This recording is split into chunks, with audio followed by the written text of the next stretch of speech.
everyone, Kelly here, and today I want to share with you my July TBR.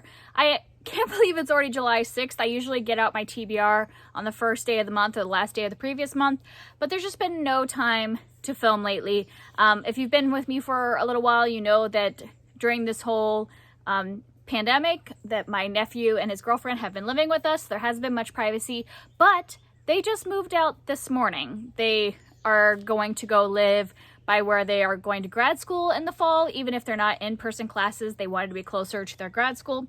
So they moved out. So now I finally have privacy to film. And I'm going to try to do this quickly because it is like 92 degrees out. But I wanted to film this outside even though I'm already like, whew, it's so hot. So let's get to it. This is going to be a way too ambitious TBR. I don't even know why I'm doing this, but like there's just so much stuff I want to read this month. So let's get to it. Well, first of all, since we're already into the month, I'm going to tell you what I'm currently reading since this will be stuff I finished in July. And I have a physical book, an ebook, and an audiobook that I'm currently reading. Physically, I'm reading Starsight by Brandon Sanderson. And I had mentioned that I had started reading this book in a vlog a few weeks ago.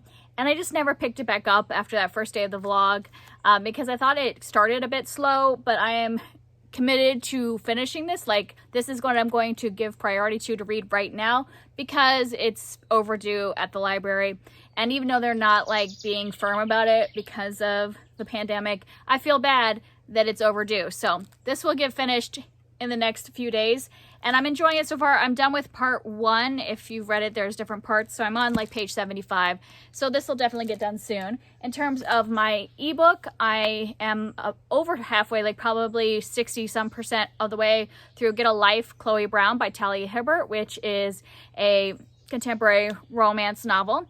And then I am listening to The Guest List by Lucy Foley, which is a new thriller. And I'm just starting it today, so don't have anything to say about it yet. And then I think next I want to first do my scratch off because these are ones I don't know yet. So if you haven't seen one of my TBRs this year, I picked 24 books that I had purchased, mostly secondhand, things that I didn't really know much about. And so I hadn't really been reading them because they weren't things that were pulling my attention. So I put them on the scratch off and been picking 2 a month. And I've actually feel like I've done really good with this. Out of the 12 books I've picked so far, there's only 2 that I haven't read yet. So I feel like that's pretty successful. 2 out of 12. That's great. So let's pick 2 for this month.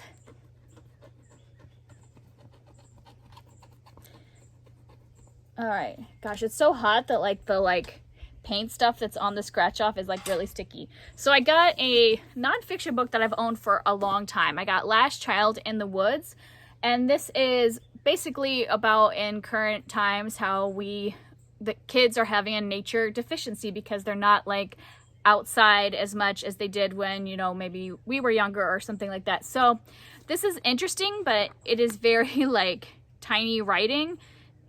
It's only like 300 pages, but yeah, it just seems dense. So hopefully I will get to this or at least start this and chip away at it slowly since it's kind of a heavier nonfiction.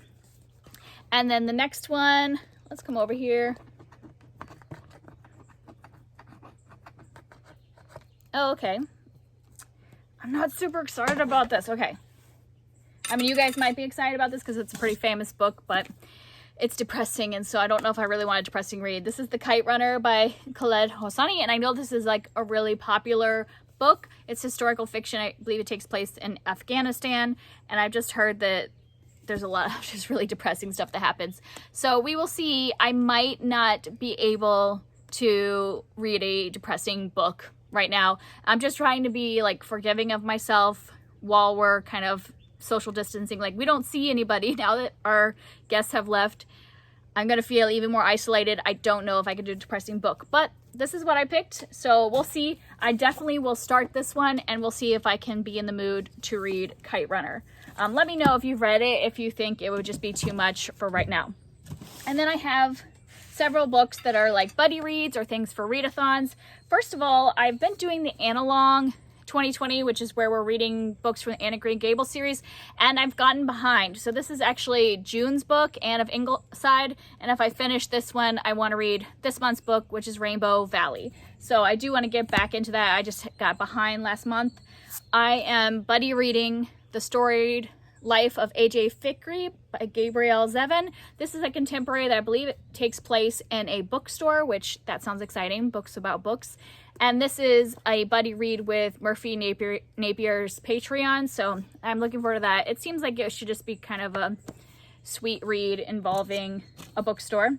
And then Murphy and I alone are reading The Sweetness at the Bottom of the Pie by Alan Bradley, which is the first in a mystery kind of series. I think it's kind of historical fiction too. Yeah, it's 1950, and she had wanted to read this. I think one of her subscribers gave it to her, and I saw her put it on our TBR, and I was like, hey, I'll buddy read that with you because I own it and I should get around to it. So we're going to read that together. And then there is a Shakespeare themed readathon going on in July, All the World's a Page, and I will link to it down below. And so I wanted to read a couple Shakespeare plays. I think the prompts say to read some adaptations and things like that, and I'm hoping to get to at least one adaptation. I bought a copy of Under a Dancing Star by Laura Wood. I believe that's her name. I'll put a picture of it here. I just bought this. It should be coming in next week. And this is a retelling of Much Ado About Nothing, which is my favorite play. So hopefully I'll get to that. And then I want to read two of his plays. I want to read Macbeth. Both of these are rereads, but it's been a while. Macbeth I haven't read since high school, so I don't really remember anything other than what's in popular culture. And then Twelfth Night, which is one of the comedies. And I did read this probably about, I don't know, 5 or so years ago. And I just remember enjoying it, and I wanted to buy this pretty cover. And so I'm going to read it again because I remember liking that one. And then I also am doing the BookTube Rereadathon 2020, which is where you reread a book every month.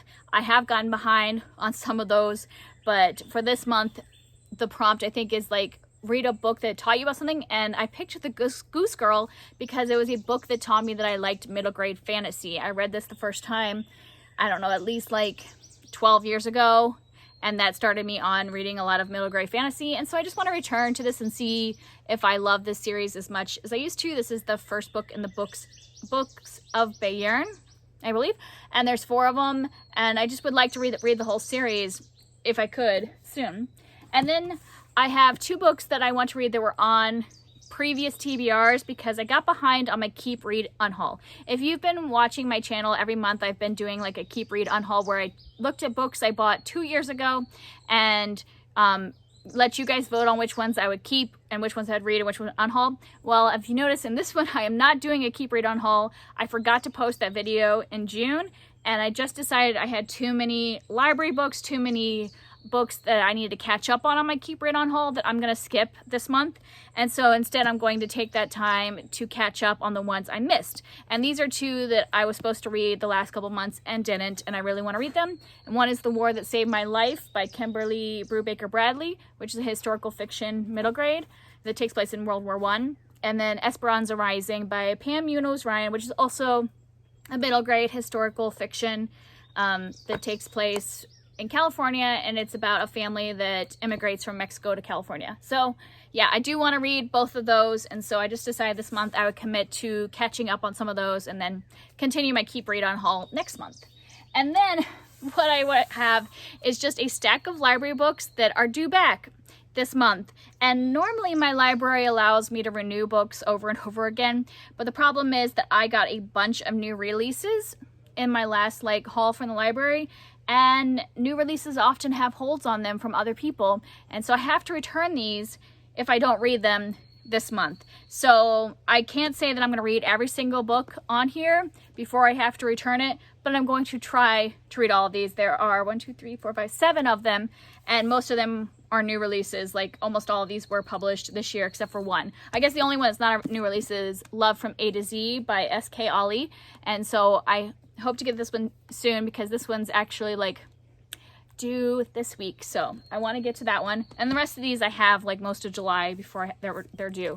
So I have Between the World and Me by Ta-Nehisi Coates, which is a nonfiction, I believe it's a memoir, or he wrote this kind of as a letter to his son that involves about racism and identity in America. So I'm really interested in reading this one. I actually have the audiobook, so this one will definitely happen because it's only like a 3-hour audiobook. And then I have The Map from Here to There by Emery Lord, which is a sequel to one of her contemporary romances that I read previously, so that one should happen because it'll be fast. I have Stamped Racism, Anti-Racism, and You by Jason Reynolds and Ibram X. Kendi, and this is a nonfiction book. And then I have Clap When You Land by Elizabeth Acevedo, which is a YA contemporary that is written in verse, so this one should go fast since it's written in verse.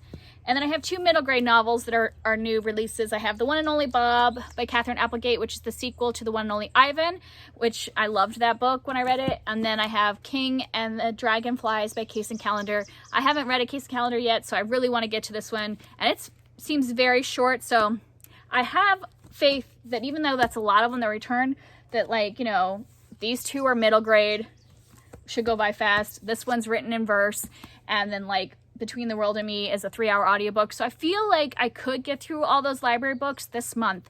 I have faith in myself. Like, even though that's a big TBR with all those books, you know, not all of them are big chunkers. Like, there's not really like a huge book. There's a lot of middle grade and a lot of short things. So I'm just going to have faith that I'm going to get through them all. But you know me, I'm a mood reader, so it's possible that I will completely like fail at this TBR. So let me know if you've read any of these and the ones that you think I should be really excited about. And I'll talk to you next time. Bye.